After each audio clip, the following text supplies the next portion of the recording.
नाज़रीन ग्रामी, पिछले 1450 सालों में दो रियासतें ऐसी हैं जो कि इस्लामी नजरियात पर वजूद में आई हैं। पहली मदीना मुनव्वरा और दूसरी पाकिस्तान। और अगर मौजूदा दौर में देखा जाए तो पूरी दुनिया में सिर्फ दो रियासतें हैं जो कि मजहब के नाम पर कायम हैं। पहली पाकिस्तान जो कि इस्लाम के नाम पर बनी, और दूसरी इसराइल जो कि यहूदियत के नाम पर उम्मत मुस्लिमा के सीने में छुरा घोंप कर बनाएगी। आज की इस वीडियो में हम इसराइल और पाकिस्तान की ताकत के बारे में बात करेंगे और इस मामले पर भी डिस्कस करेंगे कि अगर पाकिस्तान और इसराइल की दू बदू जंग होती है तो कौन जीतेगा और किसको शिकस्त होगी। इससे पहले कि मैं आप लोगों को इन तमाम तफसीलात से आगाह करूं, मैं आपसे इतनी गुजारिश करूंगा कि इस वीडियो को बगैर स्किप किए आखिर तक जरूर देखिएगा, ताकि आप मुकम्मल तौर पर जान सकें कि पाक इसराइल जंग में किस मुल्क का पलड़ा भारी है और क्यों है। ख्वातीनो हजरात, हालातों, वाकयात और जमीनी हकायक को मद्देनजर रखा जाए तो पाकिस्तान को इस वक्त तीन आलमी दुश्मनों का सामना है। इसराइल, अमेरिका और इंडिया, ये तीनों ममालिक पाकिस्तान के वजूद और नजरियात के दर पे हैं। इसराइल और अमेरिका खुफिया तौर पर और इंडिया एलानिया तौर पर पाकिस्तान के खिलाफ मुहाज सरगर्म किए हुए हैं, और पाकिस्तान की खुफिया एजेंसियां और पाकिस्तान फौज बैक वक्त इन तीनों का डट कर मुकाबला कर रही है। कायद-ए-आज़म मोहम्मद अली जिन्नाह के फरमान और उनके हुक्म के मुताबिक पाकिस्तान ने आज तक इसराइल को तस्लीम नहीं किया और ना ही आइंदा तस्लीम करना चाहता है। इसराइल की ताकत की बात की जाए तो उसके सियासी असर रसूख और ताकत का अंदाजा इस बात से लगाया जा सकता है कि 1967 में इसराइल ने बिला जवाज अमरीकी बहरी जहाज पर रॉकेट फायर किया था, जिसके नतीजे में जहाज तबाह हो गया था।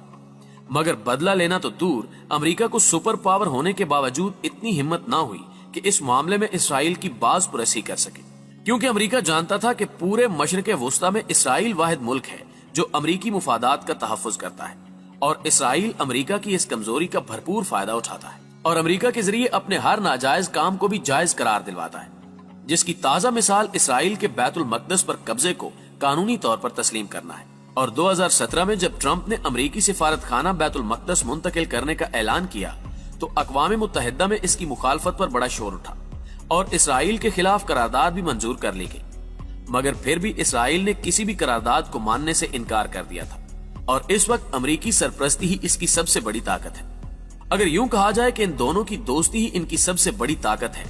जहां दोस्ती की कश्ती में सुराख हो, ये दोनों वहीं डूब जाएंगे।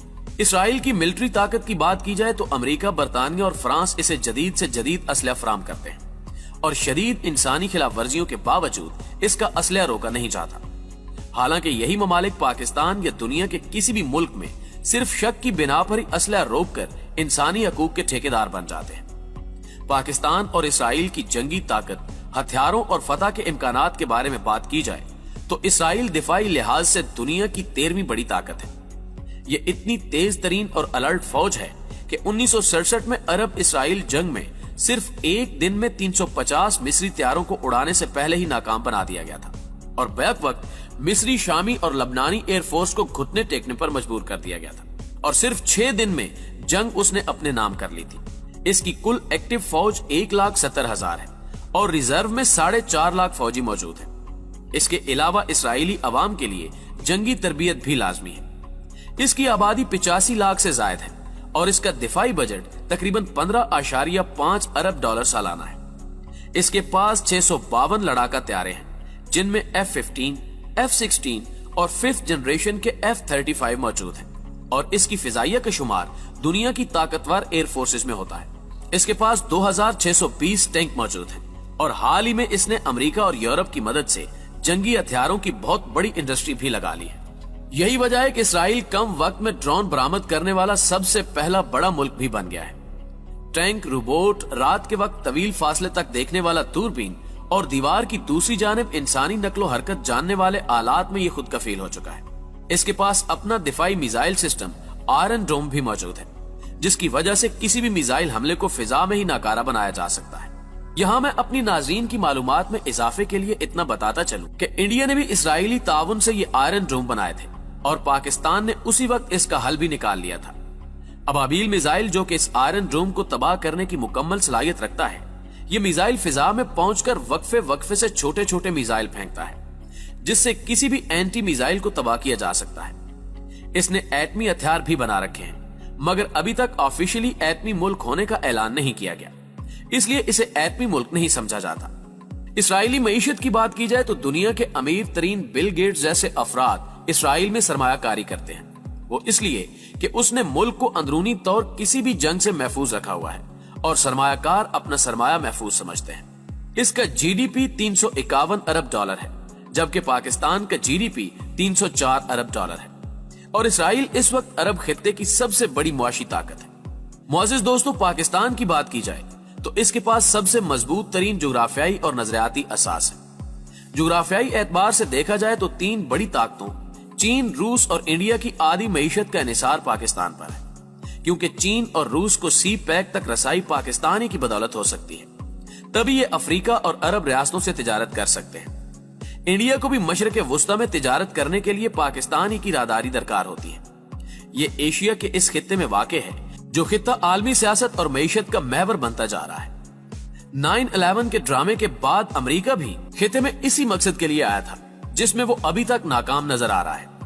نظریاتی اعتبار سے دیکھا جائے تو پاکستان کی اکثریت اسلام پسندوں کی ہے، جن میں اپنی پاک فوج کے شانہ بشانہ لڑنے کا جذبہ موجود ہے، جس کا عملی نظارہ انڈیا سمیت دنیا بھر نے 1965 اور 1999 میں کارگل محاذ پر دیکھا ہے۔ پاکستان کی آبادی تقریباً 22 کروڑ ہے اور 7 کروڑ آبادی نوجوانوں پر مشتمل ہے، اور اگر اس کا 1/3 بھی لڑنے کے لیے میدان میں اتار دیا جائے تو فوجی تعداد اسرائیل کی کل آبادی سے بھی زیادہ ہو سکتی ہے، اور اس کی بہترین ISI دنیا میں پہلے نمبر پر ہے، اور عالمی ادارے اس حقیقت کو تسلیم کر چکے ہیں، اور یہ ہیروز پوری دنیا میں خفیہ آنکھ بن کر پاکستان کے مفادات کی نگرانی کر رہے ہیں۔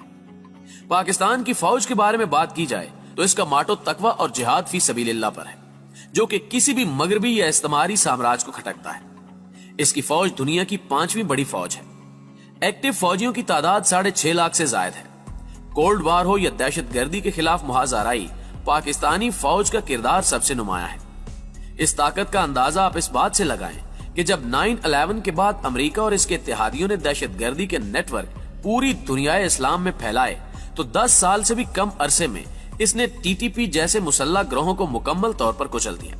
اسی طرح کی دہشت گردی کا سامنا عراق، شام اور لیبیا کو بھی تھا، مگر 2 دہائیاں گزرنے کے باوجود وہاں فوج ناکام رہی اور وہ ملک خانہ جنگی کا شکار ہو گئے۔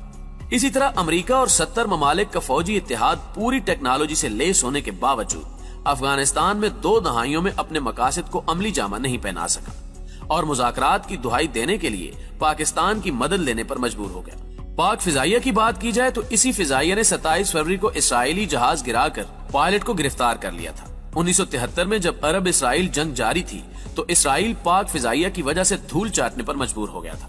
وہ اس طرح کہ اس نے مصر پر قبضہ کر لیا تھا، مگر پاک فضائیہ کے جوانوں نے اسرائیلی طیارے مار گرائے تھے اور یک لخت وہاں موجود اسرائیلی جیٹس اور جنگی طیاروں کا صفایا کر دیا تھا، اور اسرائیل کو مجبوراً فوجیں واپس بلانا پڑی اور مصری علاقے کا صحرائے سینا بھی خالی کرنا پڑا۔ ان دونوں واقعات سے لگتا ہے کہ قدرت نے اسرائیل کی بربادی پاک فضائیہ کے ہاتھوں لکھی ہوئی ہے، جو کسی بھی وقت حقیقت کا روپ دھار سکتی ہے۔ ٹیکنالوجی کے اعتبار سے دیکھا جائے تو پاکستان عالم اسلام کی واحد ایٹمی طاقت ہے اور پوری دنیا میں 7ویں طاقت ہے۔ پاکستان کا شمار ان چند ممالک میں ہوتا ہے جو 3rd اور 4th جنریشن کے جنگی طیارے، آبدوزیں، سیٹلائٹس تیار کرنے کی صلاحیت رکھتا ہے۔ اس کا دفاعی بجٹ 9.5 ارب ڈالر سالانہ ہے۔ پاکستان کے پاس تقریباً 1000 فائٹر جیٹس، 2924 جنگی ٹینک اور 197 جنگی آبدوزیں ہیں۔ اس کے علاوہ پاکستان کے پاس کثیر تعداد میں ایٹمی ہتھیار بھی موجود ہیں، جن کی رینج اسرائیل تک ہے، اور پاکستان نے لانگ رینج میزائل کسی بھی اسرائیلی شیطان کا مقابلہ کرنے کے لیے بنا رکھے ہیں۔ معزز ناظرین، اسرائیل کی ساری طاقت اسرائیل اور امریکہ دوستی ہے۔ جب بھی اس میں ہلکی سی دراڑ آئے گی تو اسرائیلی طاقت کے غبارے سے ہوا نکل جائے گی، اور پاکستان دفاعی اعتبار سے کسی پر انحصار نہیں کرتا۔ یعنی ایسا نہیں ہے کہ اگر کوئی ملک پاکستان کا ساتھ چھوڑ دے تو پاکستان کا دفاع کمزور ہو جائے۔ اسرائیل اس وقت پاکستان کو اپنا سب سے بڑا دشمن سمجھنے کے باوجود پاکستان کے خلاف کسی بھی قسم کی فوجی کارروائی سے گریز کرتا ہے، اور صرف انڈیا کی پشت پناہی کر کے پاکستان کے خلاف اپنا غصہ نکال سکتا ہے، اور اگر کھل کر میدان میں آ بھی جائے تو اسے اس بار 1973 میں پاک فضائیہ کی جانب سے ملنے والے جواب سے بڑا سرپرائز مل سکتا ہے، جس کی اسرائیل تاب نہ لا سکے گا۔ یعنی پاکستان کو اسرائیل پر برتری حاصل ہے۔ خدا نہ خواستہ اگر پاک اسرائیل جنگ ہو جاتی ہے تو فتح انشاءاللہ پاکستان کے قدم چومے گی۔ امید کرتا ہوں کہ پہلے کی طرح ہماری یہ کاوش بھی آپ کو ضرور پسند آئی ہوگی۔ वीडियो पसंद आने की सूरत में से लाइक कीजिए, फेसबुक और व्हाट्सएप पर अपने दीगर दोस्तों के साथ शेयर करते हुए हमारी हौसला अफजाई भी कीजिए और कमेंट बॉक्स में हमें अपनी कीमती तजावीज से जरूर आगाह रखिएगा। आज की वीडियो में बस इतना ही। अगली वीडियो तक के लिए अल्लाह निगहबान।